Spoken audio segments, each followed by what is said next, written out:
Ցեղասպանություն, վերջակետ։ Այս մի բառով են Երևանի պետական համալսարանում 50-ից ավելի ցեղասպանագետներ բնորոշում այն, ինչ Արցախում արել է Ադրբեջանի իշխանությունը 2023-ին,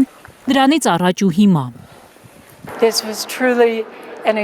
Սա իսկապես օրինակ էր այն բանի, ինչը մարդու իրավունքների աշխարհում կոչվում է էթնիկ զտում։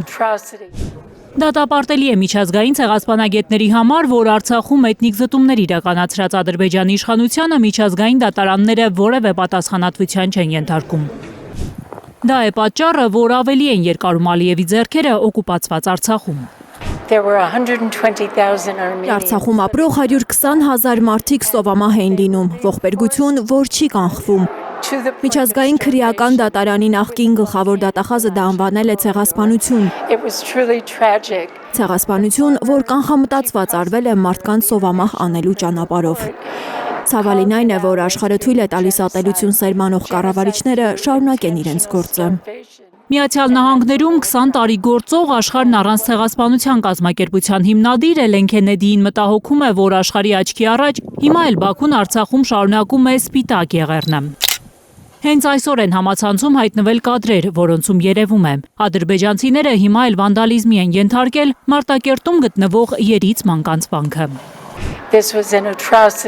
Դա վայրագություն է, մարդու իրավունքների խախտում, որ անում էին այնտեղ ապրող մարդկանց հետ։ Հիմա էլ հետապնդվում են նրանց մշակութային արժեքները։ Ցեղասպանագետները տիեզերքից արված կադրերում տեսնում են, ինչպես է Ադրբեջանը ջնջում Արցախում դարերով կանգուն մնացած սրբավայրերի հետքը։ Ամենասարսափելին ցեղասպանության ժխտումն է, ասում է ազգությամբ հրեա Էլեն Քենեդին։ Կարծում եմ, որ ցեղասպանության ժամանակ տեղի ունեցող ամենասարսափելի փաստերից մեկն այն է, ինչը դոկտոր Գրեգորի Սթենթոնը անվանել է ցեղասպանության 10-րդ եւ վերջին փուլը։ Այդ փուլը կոչվում է ժխտում։ Մենք գիտենք, որ Թուրքիայի կառավարությունը ավելի քան 100 տարի ժխտել է հայոց ցեղասպանության փաստը եւ շարունակում է ժխտել հիմա։ Ինչպես Թուրքիան հրաժարվում է ընդունել ավելի քան 1 դար առաջ իրականացրած եղեռնագործությունը, այնպես էլ հիմա կրտսեր եղբայր Ադրբեջանն է ժխտում, թե բլոկադա է արել արցախահայերին բռնի տեղահանել իրենց հայրենիքից։ Մարդու իրավունքների եւ ցեղասպանագիտության կենտրոնի կազմակերպած գիտաժողովին մասնակցող ավելի քան 50 գիտնականներ Եվրոպայից, Միացյալ Նահանգներից, Ռուսաստանից ու աֆրիկյան պետություններից համոզված են, նոր ցեղասպանությունները կարելի է կանխել ճշմարտությունը բարձրաձայնելուց չվախենալու դեպքում։ Գայանե Մովսիսյան, Հենրիկ Համազասպյան, Էլեն Յահինյան, Հայլուր։